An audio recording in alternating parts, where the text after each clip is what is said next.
My self Monika कस्बा। आज हम जिस फिलोसफर के बारे में पढ़ेंगे, Karl Marx. Karl Heinrich Marx ये एक ऐसे थिंकर थे जिनकी फिलोसफी ना ही किसी पॉलिटिकल साइंस बल्कि economy, history, geography, ethics, political economy, political theory, sociology हर जगह इन्फ्लुएंस देती है। इनकी फिलोसफी के आने के बाद पॉलिटिकल आइडियोलॉजी में कंप्लीट चेंज आता है, एक नया पर्सपेक्टिव भर के आता है, बिकॉज इनकी फिलोसफी एक अलग ही तरीका लोगों को सिखाती है पॉलिटिक्स को समझने का। He was truly the last one who criticized Western intellectual tradition. जो स्प्रिंग वाली फिलोसफी, वेस्टर्न वाली फिलोसफी की दे आर इंटेलेक्चुअल, उस फिलोसफी को क्रिटिसाइज करने वाले ये लास्ट इंसान थे। He transform the study of history in society. इनका कुछ फेज ऐसा भी था लाइफ का, पोइटिक फेज था, बट बहुत शॉर्ट था, लेकिन इनकी लाइफ के एंड तक कहीं ना कहीं इनके अंदर जो पोइटिक नेचर था वो हमेशा ही रहा। डायलेक्टिक्स। डायलेक्टिक्स का मतलब क्या होता है? आई have told you in Plato also. Dialects का मतलब होता है एक मेथड है टीचिंग का या लर्निंग का, एक्सप्लेन करने का चीज़ों को डायलेक्ट्स के थ्रू। डायलैक्स का मतलब होता है dialogues. Dialectics was the key idea in Hegelian philosophy. आपको ये चीज़ माइंड में रखनी है। हीगल और आपके एंजल्स, ये वो लोग थे जिनके साथ काम किया है कार्ल मार्क्स ने, और इन्फ्लुएंस्ड भी थे इनसे काफ़ी ज़्यादा। और स्टेट वाली आइडियोलॉजी में ये हीगल को क्रिटिसाइज भी करते। Everything is and not for everything is fluid, is constantly changing, constantly came into being and passing away. इन दोनों की फिलॉसफी में ये डायलेक्ट्स के थ्रू समझाते हैं कि जो सोसाइटी है वो कंटिन्यूटी में, चेंज में, फ्लक्स में है। कोई भी चीज़ स्टिल नहीं है, हमेशा कुछ ना कुछ चेंज हो रहा है। नेचर चेंज हो रहा है, सोसाइटी चेंज हो रही है, सिंपल से कम्प्लेक्स की तरफ हो रही है। Marx applied his dialectics method to materialistic or social world that consists of economic production. Now you have to remember, जो कार्ल मार्क्स है उन्होंने पॉलिटिक्स को हिस्टोरिकल सेंस में पढ़ा। उन्होंने पॉलिटिक्स को जाना हिस्ट्री के थ्रू। वो जब अपना पॉलिटिक्स का स्टार्ट करते हैं, स्टार्टिंग में स्टडीज़, वो क्या करते हैं, पहले हिस्ट्री को अंडरस्टैंड करते हैं। उस वहाँ पे वो डायलेक्ट्स का यूज़ करते हैं। Study productive process explain all historical production and historical phenomena. जो एम्फेसिस था वो हिस्ट्री को समझते हैं प्रोडक्शन के through. Means of production, production का मतलब एक सोसाइटी में कौन से लोग हैं और कैसे मीन्स ऑफ प्रोडक्शन को कंट्रोल किया जाता है। बिकॉज उनके हिसाब से जो लोग मीन्स ऑफ प्रोडक्शन को कंट्रोल करते हैं वही सोसाइटी को रूल करते हैं, वो रूलिंग क्लास बन जाते हैं, बर्जुआस। और जो बेचारे वर्कर्स होते हैं, वेज वर्कर्स, उनको वो पोलरेट कहते हैं। इन द उनकी book German ideology, Marx and Engels कहते हैं we must begin by starting the first premise. Premise मतलब प्रिमेटिव सोसाइटी। वो अपनी स्टडीज़ में इनिशियली सबसे पहले प्रिमेटिव सोसाइटी की बात करते हैं, जहाँ पे आपका क्या था, प्रिमेटिव कम्युनिज्म। प्रिमेटिव कम्युनिज्म का मतलब होता है एक ऐसी सोसाइटी जहाँ पे हर कोई अपना काम अपनी अकॉर्डिंगली कर रहा है, थोड़ा थोड़ा सोसाइटी की तरफ कंट्रीब्यूट कर रहा है और हर किसी को बेनिफिट मिल रहा है। कम्युनिज्म का मतलब क्या होता है? एक ऐसी सोसाइटी जहाँ पे अगर आप छोटे हो, आप पढ़ाई वढ़ाई करोगे, बड़े हो, आप अपनी लाइफ में अपने लाइफस्टाइल, अपनी वर्किंग वगैरह पे ध्यान दोगे, और सोसाइटी में थोड़ा थोड़ा पैसा हर किसी के पास इक्वल होगा, ना कोई गरीब होगा ना कोई अमीर होगा। अगर आप किसी भी तरीके से काम नहीं कर सकते हैं या अच्छी एजुकेशन के लिए आपके पास पैसे नहीं है, सोसाइटी आपको हर चीज़ प्रोवाइड करेगी। आपकी कैपेबिलिटीज़ में कोई भी प्रॉब्लम क्रिएट नहीं होगी। The basic thing is beginning of everything we must be daily honored, fulfilled in order to sustain life. बहुत खूबसूरती से वो एक कहते हैं कि एक इंसान होता है वो हर टाइम अपनी सेटिस्फेक्शन और अपनी डेली बेसिक नीड्स की तरफ ही उसका ध्यान होता है। जैसे फॉर एग्जांपल 3-4 घंटे खाना नहीं खाया, यू विल फील हंग्री। आधा 1 घंटा पानी नहीं पिया, यू विल फील थर्स्टी। आपको जो नीड्स है वो हमेशा कंटिन्यूस प्रोसेस में आपके साथ चलती ही रहती है। इकोनॉमिक डिटर्मिनिज्म, उनकी जो आइडियोलॉजी थी इकोनॉमिक डिटर्मिनिज्म, उन्होंने इकोनॉमी हिस्टोरिकल प्रोडक्शन के मीन से हिस्ट्री को समझने की कोशिश की। Marx and Engels developed materialistic cooperation of history to explain law of human development. Human development मतलब एक एवोल्यूशन का प्रोसेस समझने के लिए उनने हिस्ट्री इकोनॉमी को क्या किया, एज अ टूल क्रिएट किया कि हम इस टूल के थ्रू क्या करेंगे, ह्यूमन डेवलपमेंट को समझेंगे। Marx regard the mode of production as economic base, real foundation of the society. वो कहते हैं एक सोसाइटी की जो रियल बेस है वो उसकी इकोनॉमी है। स्टार्टिंग से ही जो लोग इकोनॉमी को कंट्रोल करते हैं वही government, political power, intellectual powers को रूल करते हैं एंड गवर्न करते हैं। It's not the consciousness of man that determines there existence, on contrary their social existence determines there existence. ये उनकी अपनी इनर कॉन्शियस नहीं है कि जो उनकी एग्जिस्टेंस को डिटरमाइन करती है, बल्कि सोसाइटी की एग्जिस्टेंस कैसी है उसी हिसाब से जो इंसान है उसकी एग्जिस्टेंस है। फॉर एग्जाम्पल, आप एक डिक्टेटर कंट्री में रह रहे हैं, डिक्टेटर फॉर्म ऑफ गवर्नमेंट है, आप कैसे अपने आप को कैपेबल प्रूव कर सकते, एक्चुअली आप कैसे ग्रो कर सकते हो, बिकॉज आपकी जो सोच है उस पर भी एक रोक होगी, आपको फ्रीली सोचने का भी मौका नहीं दिया जाएगा। क्लास स्ट्रगल एंड सोशल से। क्लास स्ट्रगल, मार्क्स कहते हैं from very beginning to this end हमेशा ही एक स्ट्रगल है हैव्स एंड हैव नॉट्स के बीच में।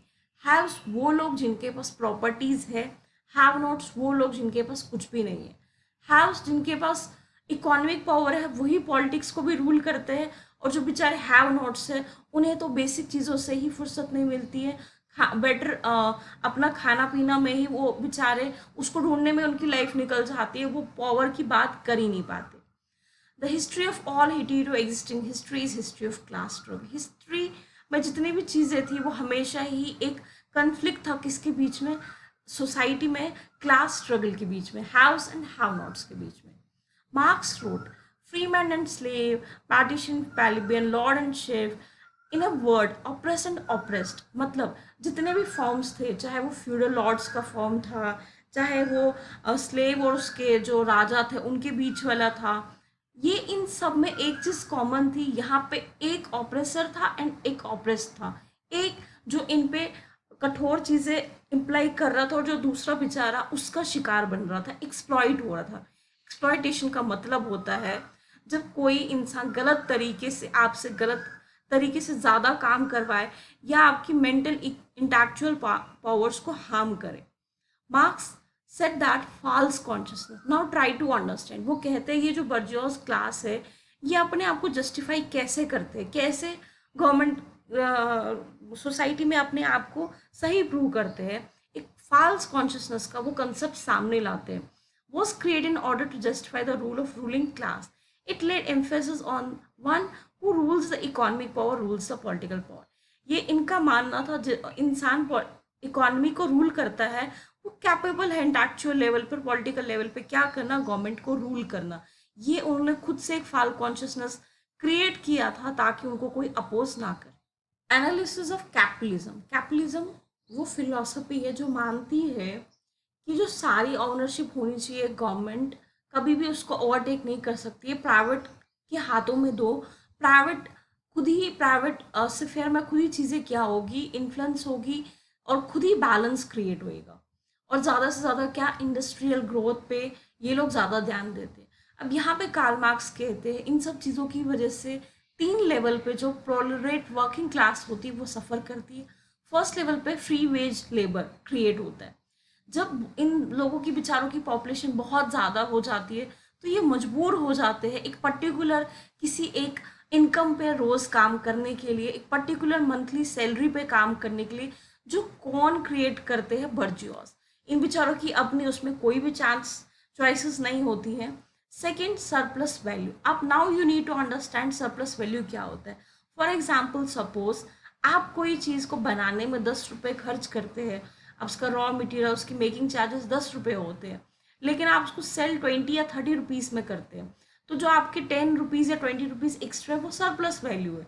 लेकिन ये वर्कर्स को नहीं दी जाती है, इसका सारा जो प्रॉफिट है वो लोग कौन रखते हैं, बर्जुआज, वर्किंग जो आपके रूलिंग क्लास होते हैं।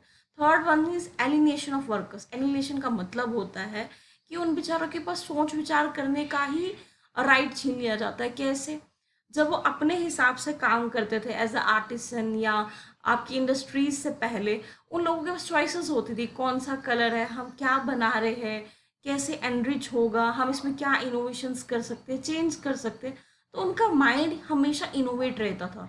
लेकिन जब से इंडस्ट्रीज वगैरह बन गई, लार्ज स्केल पे उनको चीज़ें प्रोड्यूस करना स्टार्ट हो गए, तो वो बेचारे एक मशीन की तरह काम करते हैं, उनको खुद से भी नहीं पता कि वो किस चीज़ के लिए काम कर रहे हैं, ये कैसे प्रोड्यूस होता है, इसका रॉ मटेरियल कहाँ से आता है और ये कहाँ जाके अनपैक होता है। Marx stated that capitalism contained with itself seeds of its own destruction. Marks कहते हैं कैपिटलिज्म खुद में ही अपने जो सीड्स है वो बोता है। कैसे? वो कहते हैं कि कैपिटलिज्म जब एक लेवल पे आएगा, एक टाइम पे आएगा, ये खुद ही ब्रेक डाउन हो जाएगा, बिकॉज लोग इसको समझेंगे कि ये गलत है और इसको अपोज करना स्टार्ट कर देंगे। Assessment of marks production. Marks ने अब क्या प्रोडक्शंस दी थी, वो कहते हैं the income gap between two classes will increase. जो इनकम गैप है वो और ज़्यादा इंक्रीज हो जाएगी, वर्कर्स बेचारे बॉटम लेवल पे आ जाएंगे, जो प्रॉफिट रेट है वो आहिस्ता आहिस्ता फॉल होना स्टार्ट हो जाएगा और कैपिटलिज्म खुद में ही कोलैप्स हो जाएगा। जो प्रोलेट रेवोल्यूशन है ये कहाँ पे आएगा, जो ज़्यादा से ज़्यादा इंडस्ट्रीज कंट्रीज होगी उस टाइम की, वो पूरी तरह से ब्रेक डाउन हो जाएगी, क्योंकि वहाँ के लोग उसको अपोज करना स्टार्ट हो जाएंगे। Marx was critical of Hegel's analysis. यहाँ पे वो क्रिटिसाइज करते हैं किनको, हीगल को, क्योंकि हीगल ने कहा था जो स्टेट है वो मार्च ऑफ गॉड ऑन अर्थ है, कि जो स्टेट है वो इतनी इंपॉर्टेंट है कि ये एक गॉड के द्वारा किस पे रूल किया जा रहा है, अर्थ पे। State is not internal. Marks के हिसाब से ये इंटरनल नहीं है, आर्टिफिशियल है, बनाई गई है, और स्टेट एक टाइम पे खुद ही वाइडर अवे हो जाएगी, खत्म हो जाएगी। और मार्क्स प्रोडक्ट करते एक स्टेटलेस क्लासलेस सोसाइटी, स्टेटलेस जहाँ पे कोई भी गवर्नमेंट नहीं हो, और क्लासलेस सोसाइटी जहाँ पे इक्वालिटी हो, कोई भी पुअर एंड रिच वाला कंसेप्ट नहीं होगा। Dictatorship of correlate. अब डिक्टेटरशिप ऑफ कोरिलेट का मतलब ये नहीं है कि वो कठोर और गलत हो जाएंगे, मतलब कि वो लोग इनिशियली कुछ टाइम के लिए आएंगे, रूल करेंगे, आहिस्ता आहिस्ता जब सोशलिज्म कम्युनिज्म में आ जाएगा तो एक ऐसी सोसाइटी क्रिएट हो जाएगी जो इक्वल होगी, जहाँ पे आप अपने हिसाब से काम कर सकते हो, आपको पूरी तरह से फ्रीडम मिलेगा, इंटेलेक्चुअली ग्रो कर सकते हो, और हर किसी की नीड्स पूरी होएगी, जहाँ पे हर किसी को एक बेटर लाइफ प्रोवाइड होएगी, एक वेलफेयर वाली सोसाइटी होएगी। The phrase dictatorship of proletariat was use in manifesto, nor was there any mention of one complete animation. Marx and Engels कहते हैं political rule of proletariat advising the worker to capture the state, destroy all privilege. जो old, जो राजा पुश्तैनी महाराजा industries वाले जो hi fi लोग हैं, इनको क्या करना है, स्टार्टिंग में हम की जो प्रिविलेजेस है, जो इनको बेनिफिट्स मिले हैं, उनको एंड करना है। और पहले क्या आएगा, सोशल रिफॉर्म्स आएंगे, पहले socialism. I told you earlier also, यहाँ पे मैं आपको फिर से बताती हूँ, सोशलिज्म का मतलब होता है slow and gradual changes in the society for the betterment. Communism direct है, यहाँ पर टोटल तरीके से क्या आता है, एक कम्युनिस्ट सोसाइटी उभर के आती है जहाँ पे टोटल इक्वालिटी हो, ये सडन होती है। Marks himself remarked that I am not a marks. Marks खुद ही कहते हैं अपनी एक फिलोसफी में कि मेरे को एक चीज़ की नॉलेज है, वो ये है कि मैं मार्क्स नहीं हूँ। कॉरिस्टन कहते हैं गॉड दैट फेल्ड, ऐसे भगवान जो फेल हो गए, किनको, कार्ल मार्क्स को कहते हैं। Haves I have told you, जिनके पास पावर एंड मनी था, have not one who have not money and power. जो political philosophy of Karl Marx थी, ये हर जगह इन्फ्लुएंस है, सोशोलॉजी में, एंथ्रोपोलॉजी में, इकोनॉमी में, पॉलिटिकल थ्योरी में, इवन इंटरनेशनल रिलेशंस में, कंपैरेटिव पॉलिटिक्स में, पब्लिक एडमिनिस्ट्रेशन में, डायनेमिक है। अगर आप कार्ल मार्क्स को समझ जाते हैं, कहीं ना कहीं एक बहुत मेजर पार्ट समझ जाते हैं पॉलिटिकल साइंस का। ये क्लासलेस सोसाइटी चाहते थे, स्टेटलेस सोसाइटी चाहते हैं, और कार्ल मार्क्स के अपने अपने डिफरेंट वेरिएंट्स आएंगे, डिफरेंट डिफरेंट लोग इनके बारे में पढ़ेंगे, जैसे माओ, आपके लेनिन है, स्टालिन है, इंडिया में भी इनके अपने वर्जन्स है, जो आगे जाके क्या करेंगे, कार्ल मार्क्स जो स्टडीज़ है अपनी सोसाइटी के हिसाब से उनको क्या करेंगे, क्रिएट करेंगे। जैसे जो माउस की सोसाइटी थी चाइना में, एंशियंट चाइना में, उस टाइम वहाँ पे तो इंडस्ट्रीज थी नहीं, तो उन्होंने अपने हिसाब से उसको यूज़ किया, और स्टालिन ने अपने हिसाब से यूज़ किया, लेनिन ने अपने हिसाब से उस चीज़ को, क्योंकि यहाँ पे वो स्टेटलेस एंड पार्टीलेस कार्ल मार्क्स बात करते हैं, लेकिन लेनिन एक वैनगार्ड पार्टी क्रिएट करते हैं जिसका जो पावर होगा वो वर्किंग क्लास के अंडर होगा। So we are all done. Stay blessed, take care, let me know कि आपको कहीं पे कोई चीज़ समझने में प्रॉब्लम आ रही है, और आप मुझे एक क्वेश्चन कोई भी कार्ल मार्क्स या related to any political thinker लिख के दे सकते हैं।